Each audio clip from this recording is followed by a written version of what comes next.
My fiancé made a split-second decision that has cost me a year of my life, and I'm furious. 26F. My fiancé, 30M, and his son, 5, were out getting Chipotle on March 14th. On the way home, we reached a busy intersection with a blinking yellow light. My fiancé was driving, and I could tell he was about to go. I saw a car coming fast, and I very clearly told him to wait until the light was green.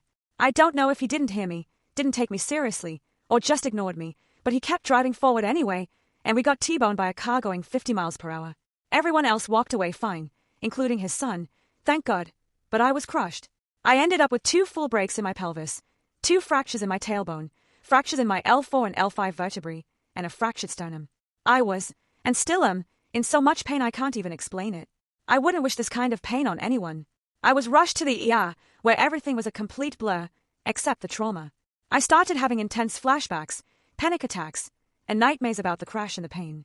I had to undergo surgery where 2 7-inch steel screws were inserted into my pelvis.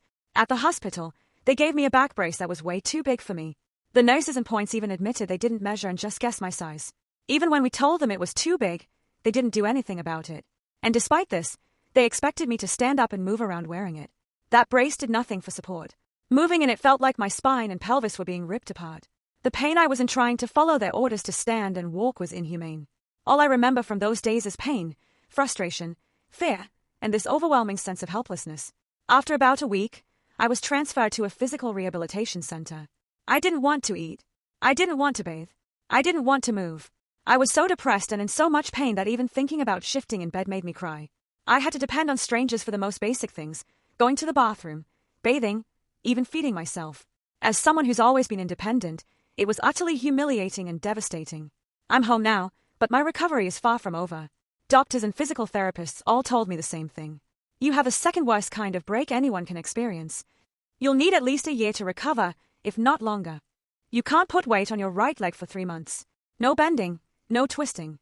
And even after the 3 months, it'll be a very slow process. And that's the part that's eating me alive.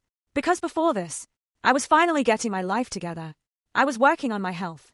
I was eating right, doing CrossFit regularly, getting stronger and finally meeting people and socializing. I had just gone back to college. I was finally building structure into my life after being recently diagnosed with ADHD. And now, it's all on hold. I can't work out. I can't leave the house unless it's for a doctor's appointment. I can't do anything by myself. And it feels like I lost everything I was working so hard to build. And even though my fiancé has been supportive through all of this and is helping take care of me, I'm so angry at him. I told him. I warned him.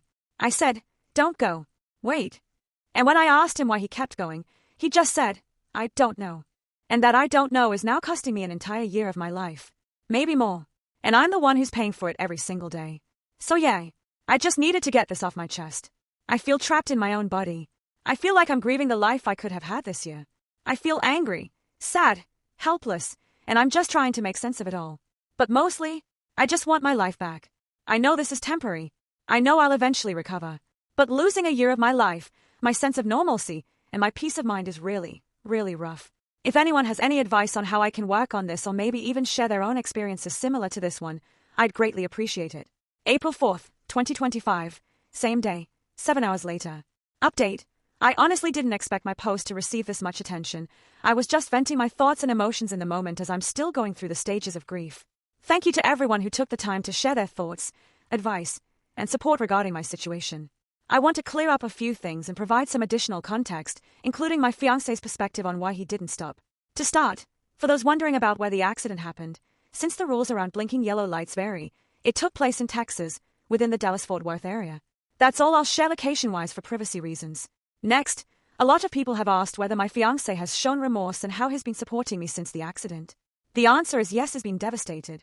He has apologized to me multiple times, at the crash site, in the hospital, during rehab, and at home. He's also been having panic attacks himself as of lately, something that he's never experienced prior to the accident. There was one moment where he called me panicking because he couldn't find his truck keys and desperately wanted to come see me to make sure I'm doing okay. My mom had to drive over to calm him down and help. He also continued to visit me frequently in the hospital and at the rehab center, and he's been advocating for me when I had issues, such as the back brace I was given, which was clearly too large. Side note, despite multiple people from my family, fiancé, and even the PTs mentioning it, the hospital staff didn't replace it. It wasn't until I called the hospital a week later, frustrated, that they finally took action. I had to put on my Karen voice and explain that their failure to properly size the brace was actively hindering my recovery. Eventually, I got a new one in a smaller size. Fun fact, the brace only comes in 2 sizes, SM and LOXL. I'll let you guess which one they gave me. My fiancé has also been helping me understand the insurance claim process. From what we know, I may be looking at around $100,000. Additionally, at home, he's made sure I have what I need to recover. He just bought me a $300 plus bed frame that moves up and down similarly to the hospital beds I was used to because I can't move up and down as normally without feeling pain or being at risk of re-breaking something. He's also been cooking for me and for my visiting family, helping me clean up, assisting with daily tasks, and has made it clear he doesn't expect me to lift a finger and only wants me to focus on healing. He's even told me how he's going to halt his plans on expanding his side business so that he can spend more time tending to me during my recovery. With this said, I've seen a lot of comments saying I should leave him or even sue him, calling him arrogant or careless. I understand those reactions. But looking back, I would have to admit that this was an honest mistake that anyone could make at any time of the day at any point of time. A bad mistake, yes, but nonetheless simple human error at the end of the day.